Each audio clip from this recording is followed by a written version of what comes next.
to the Trinity Force Podcast. Yo, it's that Triforce cast beaming straight to your home. Grab a beer so we know Pone ain't drinking alone. Send an email, a quick tweet, just pick up the phone. Leave a message at the beep if you're a creep, watch your tone. Discuss the meta game, patch notes, whatever helps your stats most. Obi-Pone Kenobi is your last hope to snatch gold. So grab your headphones and join in the fun. We'll try enforcing some jokes and some cringeworthy puns. Yo, we can make it together, people. Trinity Force Podcast. These boys are second to none. Now that's the end of the intro. It's time we begun.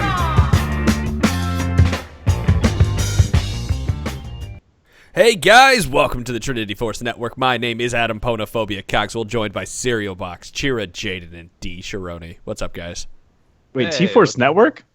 Yeah, I noticed that too. Yeah, it's all the same, baby. Hey guys, welcome to our last episode ever. Welcome to episode number 399, where we prepare for episode number 400. You know what? If you listen to podcasting anything, again. No, stop that. I actually had somebody message me on Reddit and say, hey, I heard Serial say we're never podcasting after 400 again. Is that happening? Is that going on? I love the content you guys put out. Please don't stop podcasting. And I was like, no, Serial's a dumbass. I'm so happy. Maybe not a dumbass, but definitely an asshole. Now we made him feel stupid. Actually, he shouldn't feel stupid because Serial's tried to do it again. Whoops. I apologize for anybody out there who thought we were ending this podcast because that's not happening. Not by every power that I ever have, I will make sure this podcast goes on until the League of Legends dies. I don't give a fuck if I'm the last one doing it. I don't care if I'm the last one to die. It's going to go on forever. If I have to talk to two people, if I have to talk to my mom and my dog, oh, no. I'll be happy. You have kids. You have the kids that you can just bring on at any point, and you can make them do whatever, right?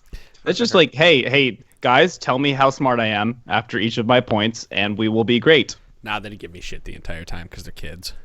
As they should. Yeah, they should. So, guys, we are brought to you by patreon.com/TForce Network. Please go sign up and help us out. All your money is helping to make this network bigger and better and greater. Right now, we are working on a website redesign in the back end and hope to have that out in the next couple months, hopefully in the new year, for you guys to jump on and check out. Because I know a lot of you are still visiting the website, which is awesome. Thank you so much for supporting us and going to trinityforcenetwork.com as well. We have lots of other sponsors. If you're looking for Loot Crate, if you're looking for GameFly, there's Audible, NatureBox. It can all be found on the right side, or it can all be found at trinityforcenetwork.com. Just click into our post. You'll see it there. You can also go to our subreddit, T-Force Network. And lastly, we have Discord. So if you go to discord.trinityforcenetwork.com, or again, you can go find the link anywhere, you can meet with like-minded people. You can play games together. They talk all day while they're sitting at work. So if you want to, they really do. Yeah, these guys just go. Seriously, that chat is moving the entire day, and then they talk about anything and everything. It's great. So if you want to join a community, you want to feel like a member of the community, jump into Discord. That's where it is now. Like the in-game chat room is dead. It's Discord. We have completely moved over to that. So. There we go.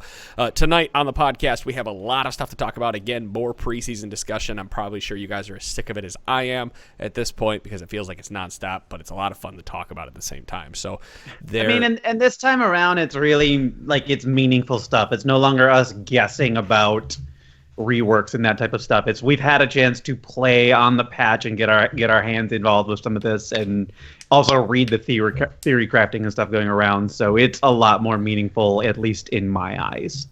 Hey, by the way, it's not so much hypothetical. If you guys like what we talk about here, rate us on iTunes and leave a review. I have some reviews to read. I don't have them written down. I'll start reading them starting on Monday. So you have a week to get your review in there and approved. And we'll start reading every review that gets put on iTunes. Good, bad, indifferent, ugly, whatever it may be. It's going to be great. We could get to 30 minutes of reviews. Oh, yeah. You can toss them up there. I mean, we're almost at 300 reviews on iTunes. Still chilling at 5 stars. You're just baiting the listeners to go in and write those 5,000 word reviews of the show. If they want to, you know what? That's what it's there for. You can put whatever the fuck you want in there. And if it's and you know what, that's what a review's for. Normally I'd tell you not to leave us a bad review, but that's what reviews are for, right? Then we can fix it, and then we can change to show it for later. So let's jump in and what the hell is quick hits? Okay, so first of all, I gotta say Dom has been doing our document, and it is the most after doing it for a year and a half of having no document and just kind of randomly talking about shit and hoping it works, I now have a thing called quick hits. And I don't know what quick hits are. They're just real quick things that we should quick gloss things that you hit on. It is self-explanatory. Oh no, I understand. Just real quick things to talk about. Like we got to touch on them because they are important for, we'll say, game health. But then we should just quickly move on from there. We've already spent too much time on them. You mean like MMR being jacked up right now? That's exactly MMR's what Quicks is about this week. all over the place. So if you're wondering why you're getting in Flex Q and playing against I Will Dominate and you're Bronze 1, that's why. Because MMR and Flex Q is everywhere and all fucked up, and you shouldn't worry about playing anyway until they fix that. I know we told you guys you had time to play and pad your record, but at this point it might not be worth it. Or it could be. I mean, it's even funnier to think that somebody was like, I'm stuck in Bronze 5, but you know what? I've been matched up against I Will Dominate, and I'm pretty sure that's confirming my suspicions that I do belong in Diamond. It's always been my opponent's fault. They are patching it. In fact, it might even be going down on Tuesday. And they're going to be adjusting everybody's MMR, whether or not you have done the placements. They've already put in a few bandages to get things closer to where they're supposed to be, but they're not able to do it without downtime. I don't know if the server or the downtime I've been reading about is for the actual patch coming out, or if they're just doing this to actually fix MMR. And in many respects, it doesn't even matter because this is not the ranked season. The ranked season officially begins on December 7th with patch 6.24, and you will be doing placements again then. I don't know why it starts with 6.24. That's probably going to be 7.01, but there we are. Because they probably don't want to start the new 7 patches until next year, till 2017. I'm assuming. So, all right, there's your quick hits for this week. Remember, MMR's jacked up until they take it down and fix it, or we tell you otherwise. And rank season, you've still got little less than a month before that starts back up. So we're going to jump right into talking now about the jungle some more, because there was a post on our Summoner School earlier today that it was like a mathematical breakdown of the best way to get through. I'm going to call it truly excellent insight, and we do need to give a shout out to the Reddit user Brittany's Cat. Cat Stearns. Good job, Brittany's Cat. You did great. The summoner. But yes, thank you so much for doing all this math. It's super, super useful to us. Yeah, so the big thing here is something that people forget about, because I don't think we're going to go through this entire, like, here's all the 12 different routes you can take. Is the big thing that people were... I'll post the link. Yeah, we'll post the link. Description. Yeah, but the big thing that was different, which I know that has got to be like the first thing we talk about, is the bonus. There's a kind of hidden that people don't remember about bonus experience for junglers when they kill on the jungle item when you kill a monster that is higher level than you. And in that, all jungle monsters spawn at level 2 to start the game. So, big surprise. What makes a lot of sense? Go to the camp that has the most minions there, because each of them are higher level than you when you kill them at the start, and you get a shit ton of bonus experience. Raptors. This is what was feeding into the starting goal, or starting Krugs will actually land you at a higher level when you finish your route. But Krugs is kind of a time sink on the other side of things, so it wasn't necessarily the right way to do it. But yeah, like Mitch said, Raptors is the place that you really want to start, because every single one of those small bastards is going to give you a bonus 30 experience for killing them. And you want to kill the small ones first, because not killing them individually is not going to get you to level 2. So they and the big one will continue to give a whole bunch of experience. It might be possible that the big one and a handful of the small ones will get you to level 2, and as such, you would then lose out on the bonus 30 for killing the remaining small ones. The big one, contrary to popular belief, the big one really doesn't hit you that hard. So it's perfectly okay to just leave it until the end, because killing everything else nets you more experience. I'm so baffled that we are in a world right now where we are microing the amount of experience we are trying to glean from every single camp that we take, but in the jungle, it makes such a meaningful difference. Yep. The reason that somebody recognized this, the reason they came up with these numbers is they saw that blue and red both give 260 experience. For reference, 280 is the amount you need to hit level 2. And so they're like, wait, how? This doesn't make sense. How are we not getting it? And it's that 30 experience that people are like, oh, wait, this completely changes everything now that we remember it. And it didn't matter as much in season Season 6 because there were all those smite bonuses. You had a reason to go specific camps to get better smite bonuses. Now, when you're trying to maximize experience at the least amount of time / damage taken, makes a lot of sense. Like you said, the less damage you're taking from that big razor beak, I think or is it just raptors? Whatever. It's still good. It still seems like the best thing so far, which is bleeding into the like top tier ideas for jungles now. Junglers are people who can hit AoE at level 1. Mundo is one of the big ones that people are talking about. Shyvana, Amumu, like people who can clear with their first skill quickly and not take a ton of damage. I think there's a ton more that people are talking about too, but those are the 3 that hit my brain Starter, really quick. Hecarim, Udyr, Hecarim, yeah, Zach. Right now, it looks like so if you are one of those junglers that needs to get to level 6 quickly, and again, this is assuming you're doing AoE damage. This isn't assuming you're killing like your Warwick, killing everything off one by one. The fastest you can get to level 6 through the testing is about 6:05. So you're gaining more than a level a minute because the camps don't spawn till 138, 140, depending on which camp you start. So like just to give you guys an idea, level 6 you can start Raptors, go to Krugs, then go over to Wolf, go to Gromp, then go to Scuttle. And that's optional. You can go back, and then you do Raptors, Red, Krugs, Wolf, Blue. So you keep your Blue up until about 6 minutes. You don't touch it again. But that's like optimized level 6, assuming no one's invading you. Oh, you're doing 2 Gromps in there. I was going to say, in theory, you could actually do it. So, you could start on Blue and then go to Wolf. But no, you wouldn't, because you'd be killing Wolf just before you recall, and so it's probably not gonna be back up in time. Well, no, you kill Wolves. You kill Wolves, and it goes Raptors, Krugs, Wolf, Gromp, Scuttle, back, Raptors, Red, Krugs, Wolf, Blue, Gromp. Please don't write this down, guys. Please just follow the link. It's going to be mind-numbing if you just try to listen to it and be like, all right, I'm going to put on this podcast as I start my route. Let's see how this goes. Probably the best one that everyone wants to know is how to get to level 3 and how to get there quickly, so you can use that level 3 to gank or whatever it may be. I really apologize for hearing anything in the background. I got kids playing in the basement next to me. So if you want to hit level 3 really quickly and you're on the same side, Raptors, Red, Scuttle finishes you at about 240. The bot side river, and that gets you level 3. You can also do blue Wolves Gromp, and that hits you level 3. Alternatively, you could go your buff, Wolves, and then their buff, and you can finish a little later, but you also hit level 3. Or your other buff. If you it's either or, but yeah. Buff will buff, and then either way, that gets you to level 3 and puts you into position to gank. It's really easy to get in the habit of just doing a full clear, and part of that's because that's what we were told to do throughout all preseasons. Like, oh, just full clear. That's the only way to do it, and then start looking for ganks. But this very clearly says that no, that's not really the most efficient way to do this anymore. Yeah, I'm going to be really curious to see how much leashing actually happens here, because if Raptors ends up being like the main thing, are you like a mid laner can go and throw like one spell down and they've immediately like reduced a ton of time you've done, like a Karthus Q, like you just saved maybe a full second on there.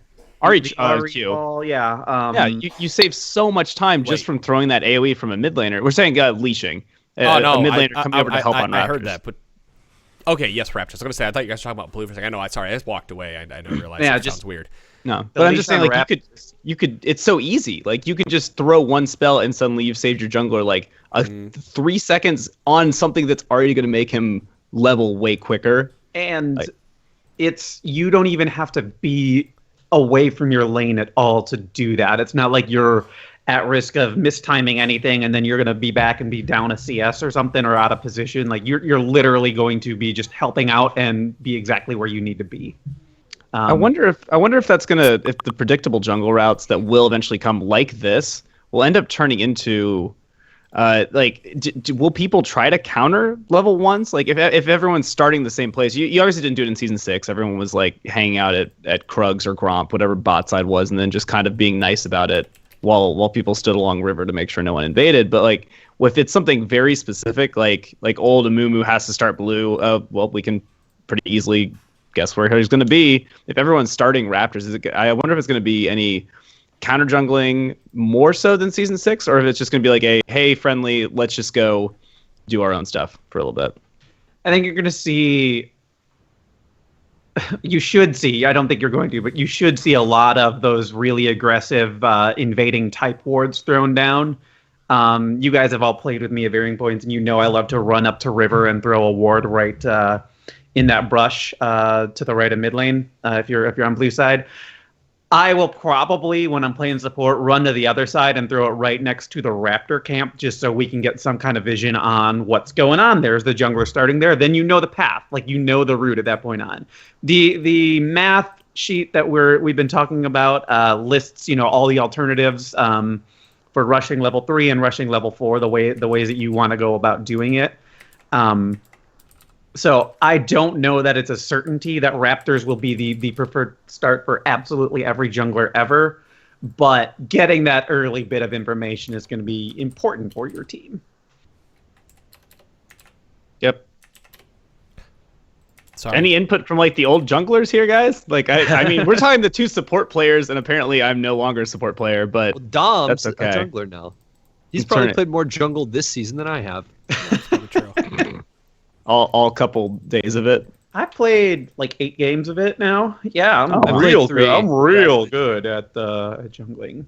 I can't wait to see our synergy of 2 old support mains doing the jungle and mid ganks. Let's see how that works, because we've got that synergy of not CSing and trying to ward stuff. We are good at making a lot of things happen with no items in our inventory. That's where a we good excel. Well, trait to have. from everything that I've seen out of junglers, both on my side and the enemy side, is that bot lane is still a clown fiesta, and it always feels like it's more of a clown fiesta than the previous seasons, and it's really not. But with the introduction of control wards, allowing you to effectively, you control a bush without having to kill the ward, it sets up your jungler to gank more easily in the bottom side, allowing you more, again, control over your area. So bot lane is really susceptible to ganks right now.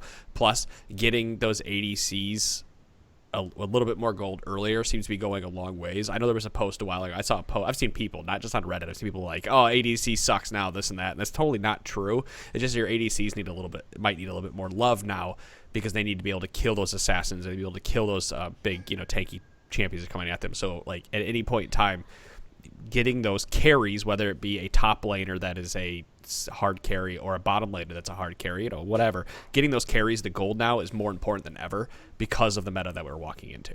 So you have to be on full alert. It's clear and gank and gank and gank and clear and gank and gank and gank. And there's just more of an onus put on ganking now than ever before. I mean, the onus is put on ganking, and I like, between the experience changes and whatnot, I really like the way that this is kind of gone under the radar, as we just kind of talked about, with the level 1 bonus experience being a whole different thing because the mobs are technically level 2 and all that fun stuff. There's a lot more variability when it comes to pathing than there has been in however many seasons. And it might not feel that way in 6 months when people figure out that, instead of running 2 formulaic jungle routes, we now have 8 options, which is pretty sweet. But again, that's still way, way better than stuff we've had in the past. And now at least, if you know what champion you're going to play, if you have a duo, if you're doing with somebody who's in top lane or bottom lane or mid or whatever, and you know what your champion strengths and weaknesses are, you can have a completely different game plan in how you want to progress through the jungle right off the bat for a bunch of different champions. So you can actually vary things game to game for it to try and get the best start for whoever you're playing. Yep. Which is sweet. Well, that's awesome. You talk about this, and there's even more, depending on the champion, like Mundo or Shyvana, supreme AoE champions, you can actually hit level 6 faster. You sacrifice a little bit to do 6 minutes? 5 minutes. 5 minutes and 5 seconds. 5 minutes. But you said you need an XP quint, or you have to take both scuttles. Okay.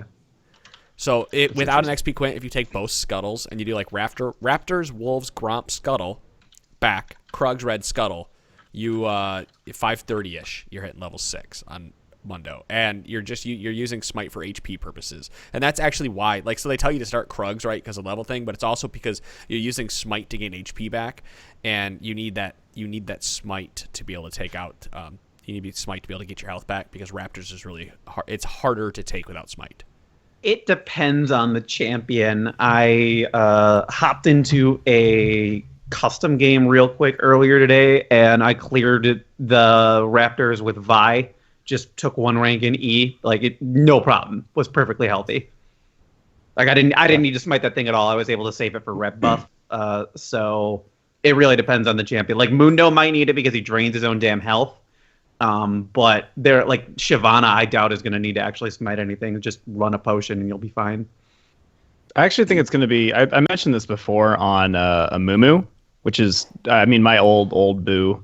I haven't played him in probably a very long time, but he will start E.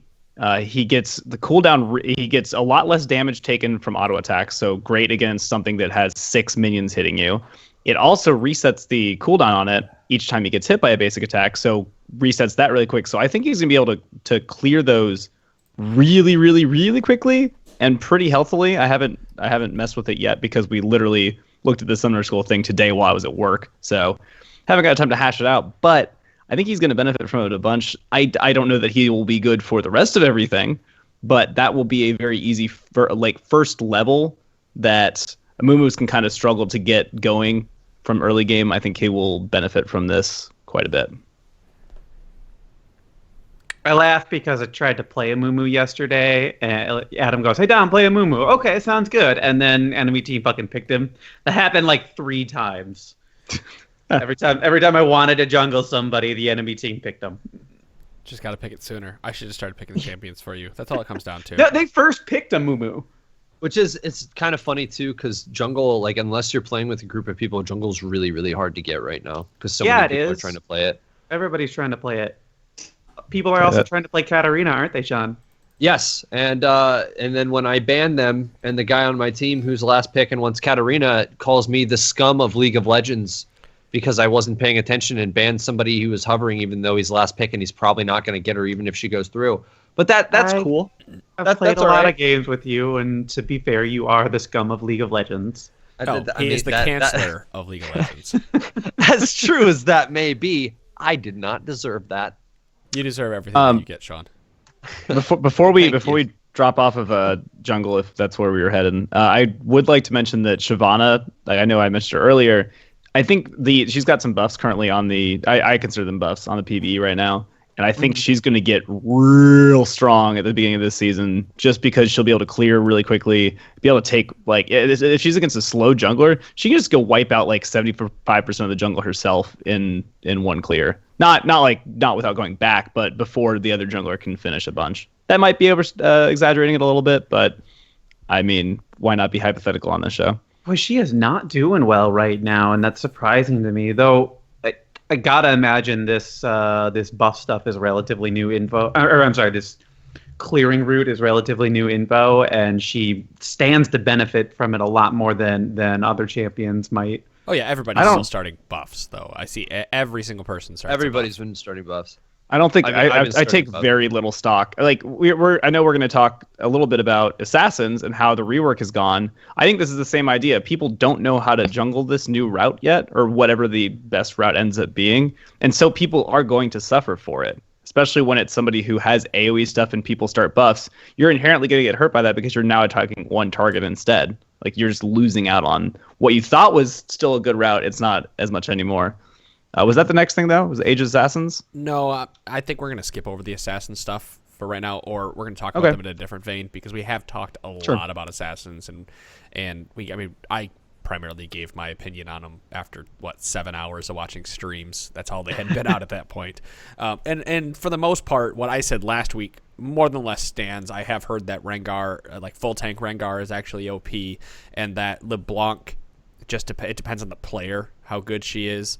But I do know that Fizz is actually really, really good. He's better than he was.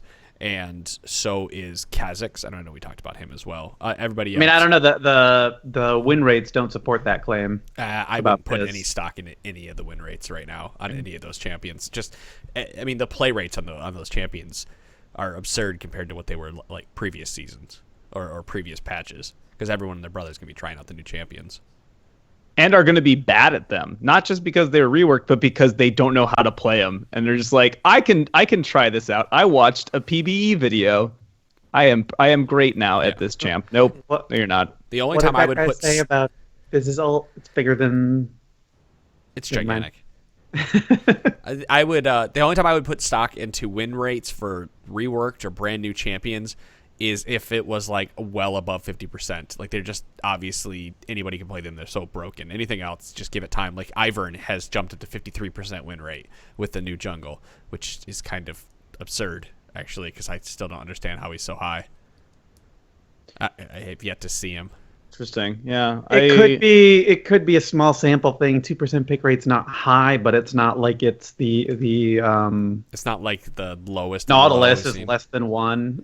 Scion's at 0.45. You know, so I mean, there are definitely a lot of champs that are getting played less. Well, I was going to talk about bottom lane a little bit because we had kind of touched on it last week. You'd asked me if Jhin was going to be good, what was going on with this, and primarily it's my suspicions were true that because of the fervor nerf and the fact that it's fervor and armor penetration gets nerfed, we're back to like the crit builds on everybody, and so any champion who does well with crit is doing really well in the game right now, and obviously Jhin does well with crit. Vayne, Twitch, Caitlyn, they're all doing fine. Jinx is doing fine, but Lucian is bottom of the barrel, dead in the dumpster at the point. Vayne's worth talking about because her doing well with crit is going to be surprising to most people out there because for a very long time it was always just get as much attack speed as you can on Vayne. That's all you need to do. It's so weird though because I want to say maybe, well, it's one of those where I just thought about doing this, and I'll tell you what that is in a second. I thought about doing this, and I had done it for a while, and that's changed my build path because a lot of the pros weren't maxing W, they were maxing Q, and building heavy AD and doing just big, heavy tumble crits, and it was always like Q wins lane, W wins the game, right, or whatever it may be, and that's pretty much what people are doing again. Vayne had some buffs over the course of Season 6. They fixed the crit interaction with Tumble, and they also increased Tumble's damage. And now we go into 7 when crit builds are really heavy and awesome. And so somebody like Vayne who can go first item BF into Static Shiv, into Eye Edge, into other items, is doing really, really well. Is that also because they've kind of gotten rid of one of her main counters in invisibility? I should say being able to counter invisibility is gone. Oh, I'm sure that helps with it. That's got to be gigantic, I think, especially because if you're maxing Q, you're getting it down to a 2-second cooldown at max rank, and within final hour, I don't remember what is the time you have on that? 1 second, I think. No, sorry. The time you're in final hour in general, Yeah, like you could get multiple. No, like the time the buff lasts, the whole thing. Not. Oh, okay. You can get so many tumbles and so many true invisibilities that you might be way more sneaky with it. 8 to 12 seconds. Okay, there we go. So. Well, it's a big blanket or big box of buffs, and they just dumped it on Vayne's head and said, "Here you go." Right? Like Warlords is obviously so. For those of you, I say obviously, but for those of you out there playing marksman as your main role or even your off role, stop taking Fervor of Battle because the mastery is fucking trash. Okay, we thought it might be good, but it turns out that it takes 10 auto attacks to fully stack it, and no champion is going to get that many auto attacks off in a fight to the point where they're making that mastery bead worthwhile. Isn't there a case for somebody like Varus because spellcasts also matter, and his Q, for example, is going to scale up AD, so he still wants Warlord? Not anymore. Nope. Spellcasts don't seem to do it. It's not listed on them. It's just auto attacks. Then It's that's just dumb. auto attacks. That's why it's terrible. Yep. That's why it's terrible. It's Yep. because you lost anybody who was able to get something from it, from their like ranged anything. And they changed it because they wanted to make it better for abilities. That's a total counterintuitive move.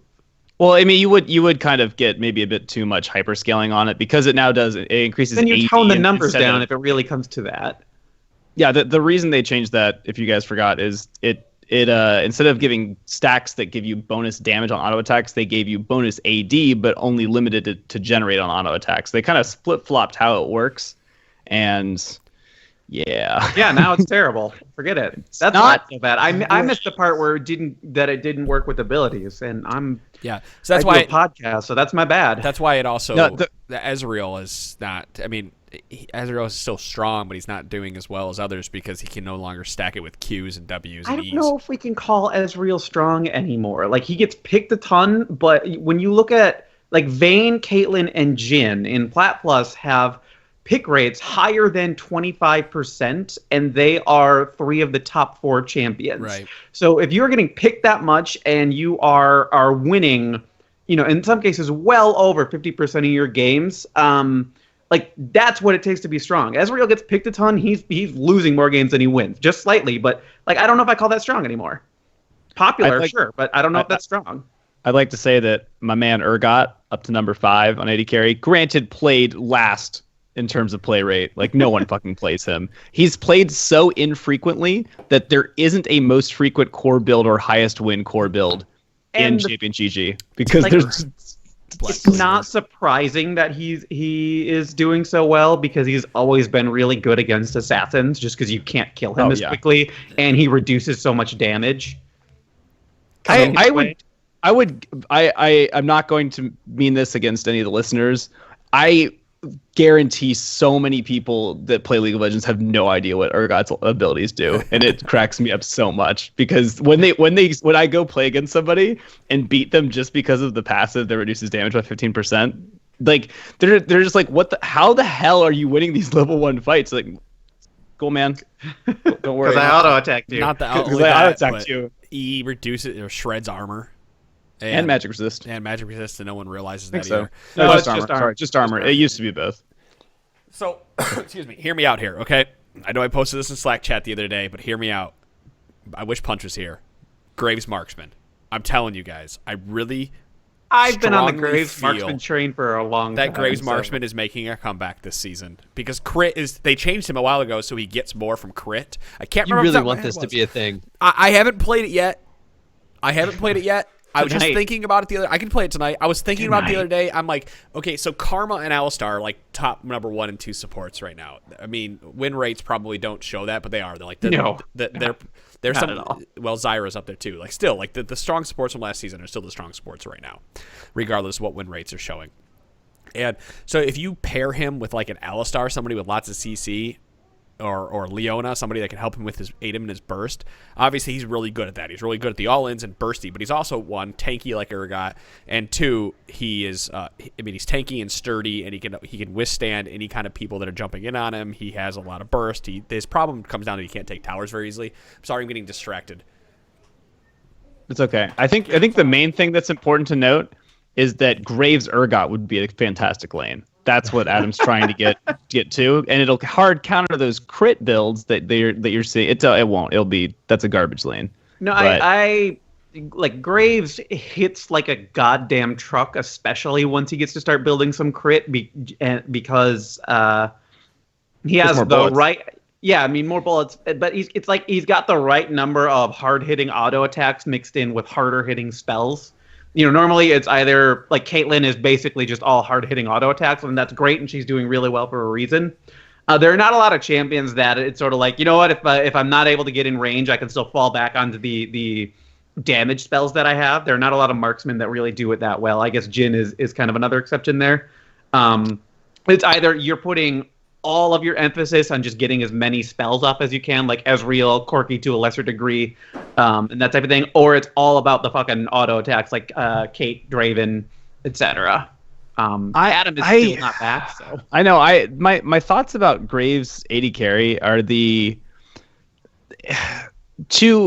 get into a position where you're able to deal significant damage to your opponent are so, like, it seems so difficult, because minions can block the damage, the opposing support can block the damage, you can get kited that entire time, and if you try to dash in and they have any way of countering that, like an Alistar, like anyone with hard CC, suddenly you have no way of getting back out. Granted, you are tankier, I understand that, but I feel like it's gonna. I would love for it to be a thing, Adam. I feel like it's going to be so difficult for people to get used to playing as such a weird champion that's not.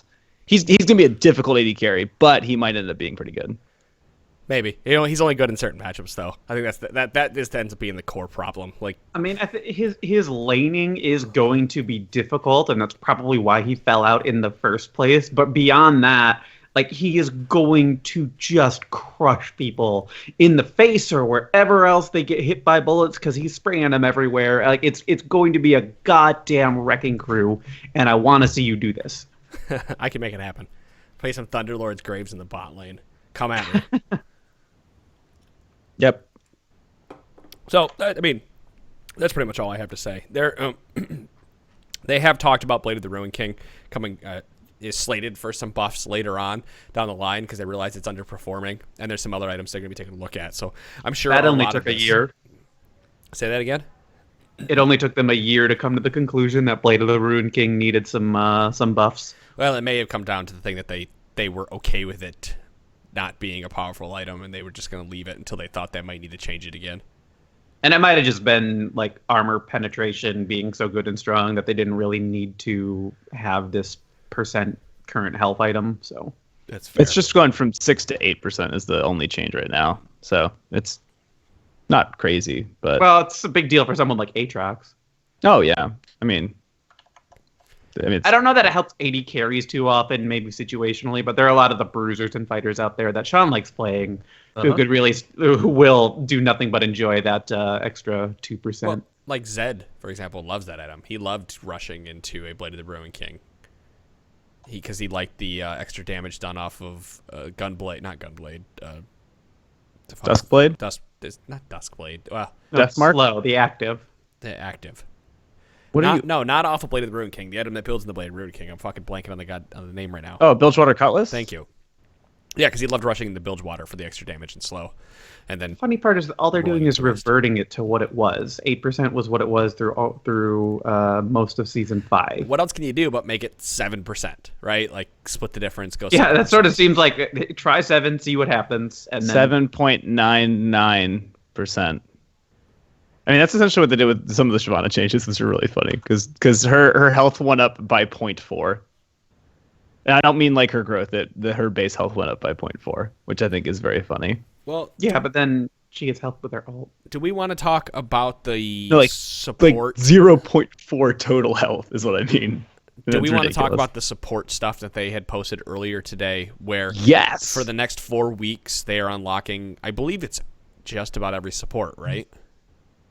They're unlocking an additional 10 support champions with every free rotation.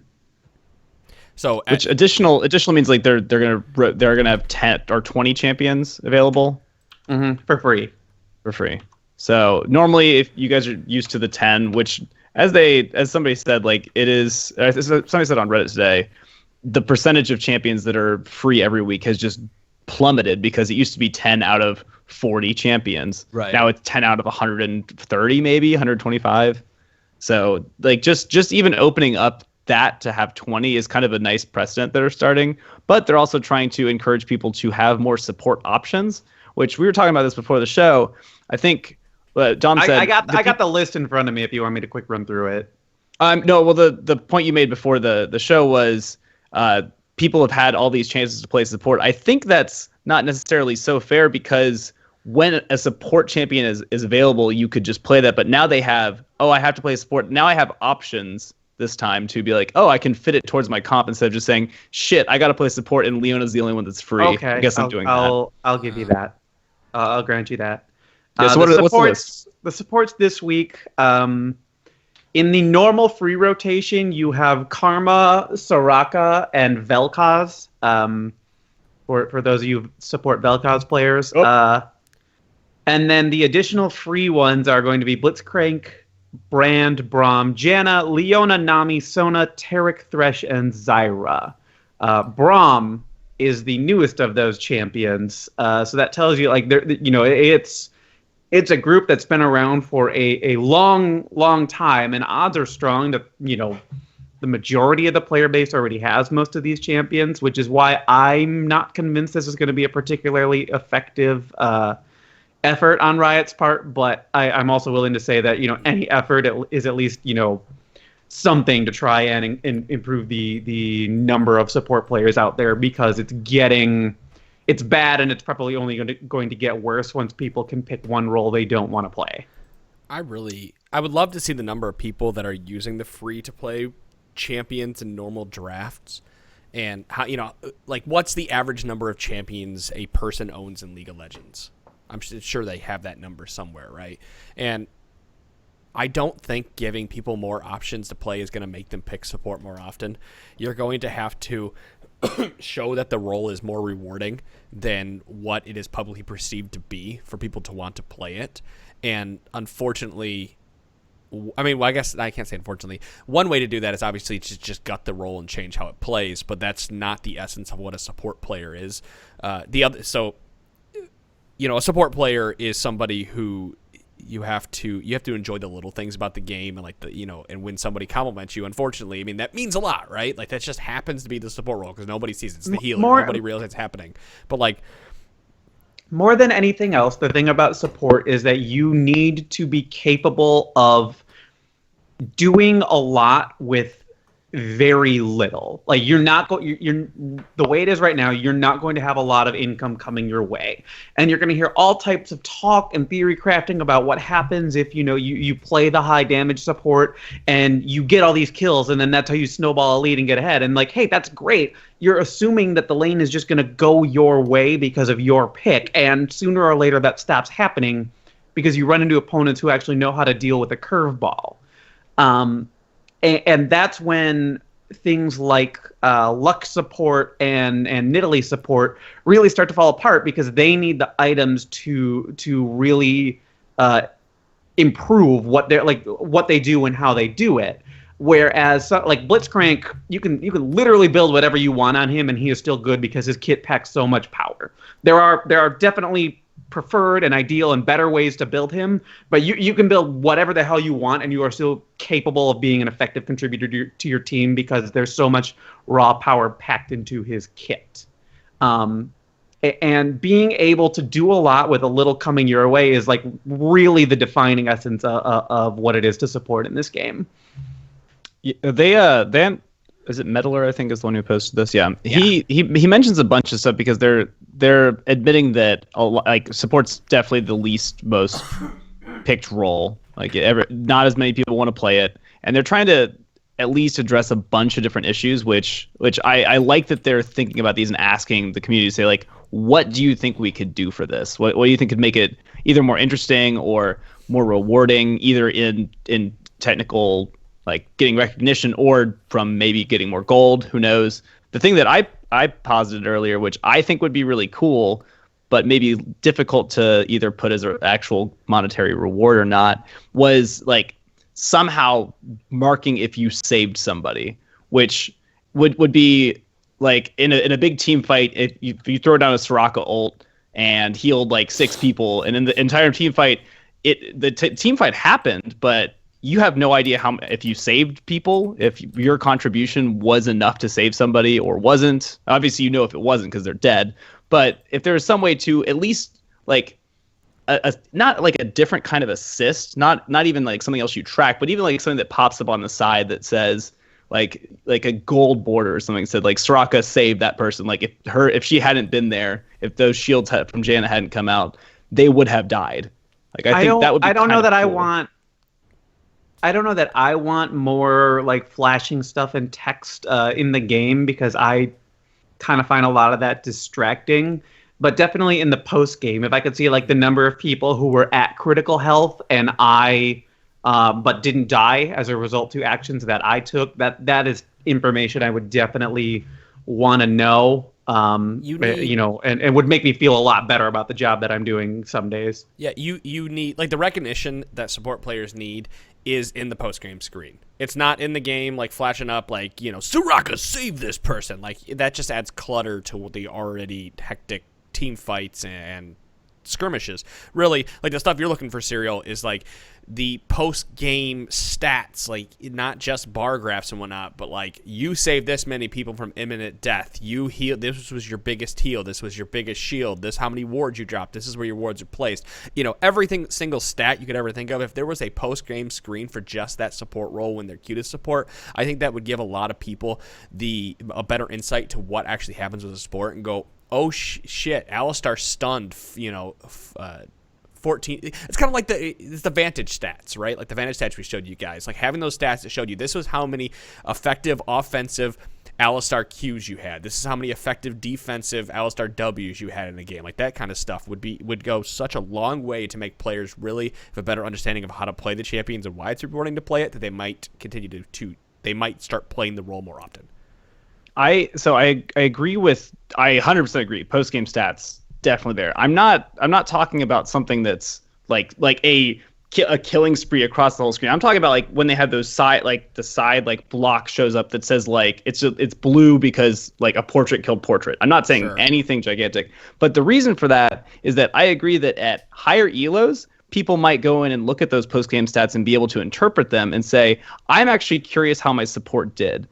But in the lower elo, in the middle of a game, they're not going to care in post-game stats how the support did, and B, if you see it happen, like if you have an actual indication in game, not that it's gigantic, but at least it's recognizable as them doing something, you might get a bit more respect for the support role just from that. I think that if you wait till the very end of the game and say, oh, that happened, I don't know when it was, I can't really pinpoint those, I still like it. I love having all of those stats that are very support focused, but I think something that was in the game and tangible that you can see while not being gigantic and cluttering your game would really, really help like supports get recognition for what they're doing in game. Granted, it's still kind of weird because where do you break it? Do you say, oh, that Braum shielded something that would have killed? That's kind of difficult to possibly throw into I don't know, an algorithm, but I think that there's some way you could do it with healing and shields.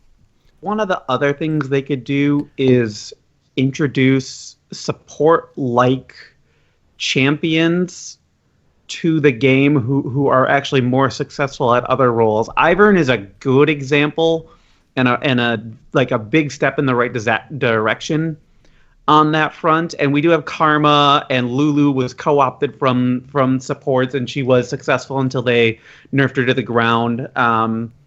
Morgana can play mid lane sometimes, and Nunu, I guess, is the other one that comes to mind.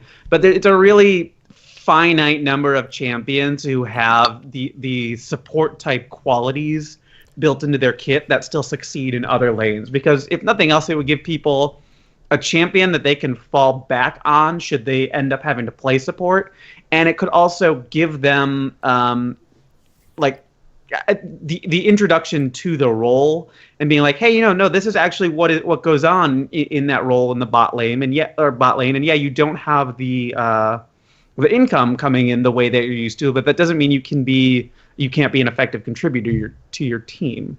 I'm curious of why Riot hasn't released this type of support, or I'm hoping they're working on right now, that uses like the Rengar point system for their ability. Like everything's free and you get points and stuff like that with long cooldowns.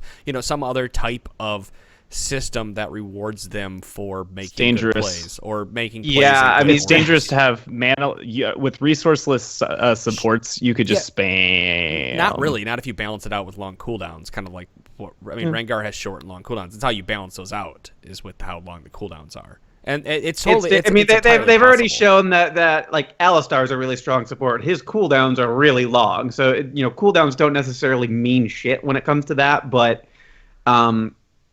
if you don't have the mana as a resource gate, for lack of a better term, a protracted laning phase. Adam, you've done how many of those where you end up being in lane for 7 or 8 minutes before the first time you actually end up going back, just because no side ends up either losing out on a trade so badly that they can't hang around, getting a kill or dying, or just you don't have any one of those breaks that give you the opportunity to recall. A support that doesn't have to pay attention to mana as a resource at all ends up having a lot of power and giving his lane a whole lot more opportunity. I mean, in theory, yes, but I don't think it's out of the question to design a champion like that. I know we're playing champion designer right now, right? It's totally a theory craft conversation that means nothing in the long run, but I think there is a way to make a champion that is balanced around either energy or I mean, they've brought so many different ways to use resources in this game that it might be interesting to have like an energy support, right, rather than a mana. I mean, we had support Shen in season 5 for a while, right? And he's not like inherently overpowered or anything, even when he was. Well, his energy skills were gigantic. Like to use a full combo, and that was like, all right, well, not using anything for a while. And then you can still do that. I'm curious if there's a way to make the champion have their own. I don't want to say item sets, but maybe like items change for that specific champion, where if they're doing certain things, the items are changing, or like they're gaining resources based on the items they buy. I mean, I think there's a lot of opportunity here to open it up for how champions are played in the game in the future, and it might not just be the support role, but like little things like that, like just changing it up so it's not your normal I'm a stun CC heal bot, shield bot, whatever it is. Give me a little bit more of something to play in the kit. Like Ivern is a good example of a support that in theory might be able to work, but in practice just doesn't work very well because he's creating terrain, right? And that's like a really unique support role because he should be able to work with Caitlyn well. Obviously it doesn't work when you're in the game, but something like that, I think in the future, if done correctly, could be an interesting way to look they at would have to be very careful. Sure. And you can also argue that the support role has already gotten a lot of things like that. Tom Kench had a role that was basically, or has an ability that was basically unheard of in the game. Thresh, again, had something that was unheard of as far as the game was concerned. See, I think those champions, support. Those are like Thresh is rewarding, right? Like Thresh is a really rewarding champion. That's why he's been played forever. Those type of champions will get people to play support, like ones that are making those big flashy plays and stuff. I'm not saying continue to make those champions all the time. Like we need the healers and shielders, but like champions that can make flashy plays on their own will make the role more enticing to more players. What does bother me about this discussion is you inevitably get all the support mains coming out of the woodworks to talk about it who are just like, oh, this is what you need to do. And everything can be boiled down to just make the role super overpowered so that I get to live the great life and I get to make all the highlight plays and everything. Because, yeah, making it overpowered is going to be, would absolutely bring more people in. But that doesn't make it. That's not the right thing to do. There shouldn't be one role that just by virtue of being in the game is leaps and bounds better than everything else. Yeah, I kind of want to think on this a lot. Now, I mean, this was obviously posted today. Like we started talking about it 10 minutes after it was posted. I think on the boards. I wonder what they could do to like. There's got to be something they could do to either increase gold, not like getting more like a ton more gold, like not getting us up to. I shouldn't say us. I'm not there anymore. Getting up to the level of normal laners, but I would actually like. I would love it if the role wasn't so tied to the bandit mastery. Just because there are so many interesting things I would love to do and love to try, but doing so would mean not taking bandit, and by virtue of that, I'm kind of hamstringing the minimal amount of income I have coming my way. And I got control wards to buy. You can stack 3 of them now. I like Greenfather's gifts. I like it. I think it's still so janky just because Bandit's there, but like I love the idea of Greenfather's gift. Just walking into brush causes your next damaging attack ability to deal 3% of health as much magic damage. I don't want to lose 1 gold for every minion that dies around me, and the additional 3 or 10 that I get for auto attacking. So they could just move that to like a support item. Like they could just make that gain 1 gold for each nearby minion killed by an ally to the 3 support items, and wouldn't that like solve that? I mean, granted, it'd make Bandit terrible. It would make Bandit garbage. Well, you get rid of Bandit and you put in a new mastery. I mean, in theory they can do that, but in practice that makes the items too good. We saw it last season with the Frost Queens line in mid lane. We're just buying that because hey, free gold's awesome. If I miss a CS, or they weren't getting that, free gold's awesome. Free gold for auto attacking is even better.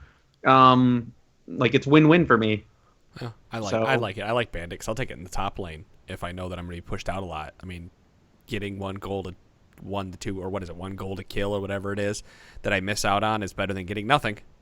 Sean, it's got to be killed by an ally. So wait, does that mean it could be a turret? Oh yeah, it can be, can't it? It's Sean, did you ever play around with Bandit? Yeah, I actually play with Bandit. I'm currently screwing around with it a bit on Fiora just because you're dipping in and out all the time, so you just go get your free. Sunday wasn't you trolling? You've actually been playing her a lot? I've played Probably like 6-ish games with her right now. Like, again, I'm just starting. Like, I just started to pick her up because, like, I used to love playing Jax out of top lane.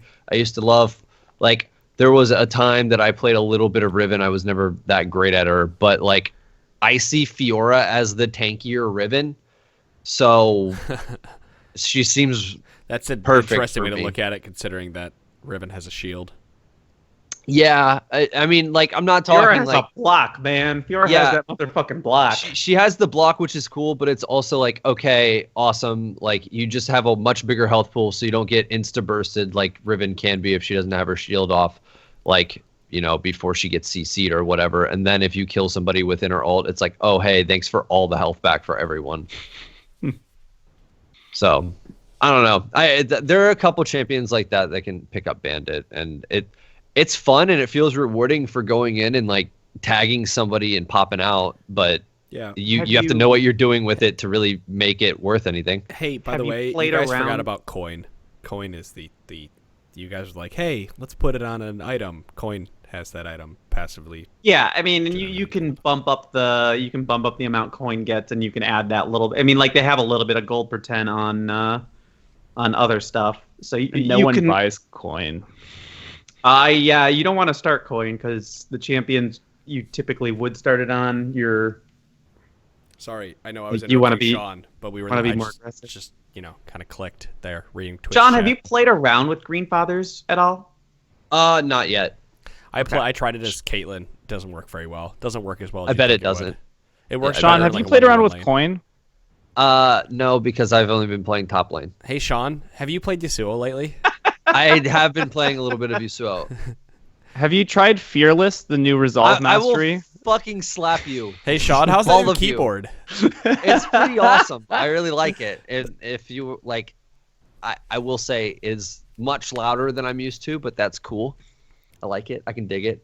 I love making Kayla mad. Sean's got his So, first. Sean is a big boy now. He has his first mechanical keyboard. I have my first mechanical keyboard, and I gotta say that that I'm a convert. This is pretty good.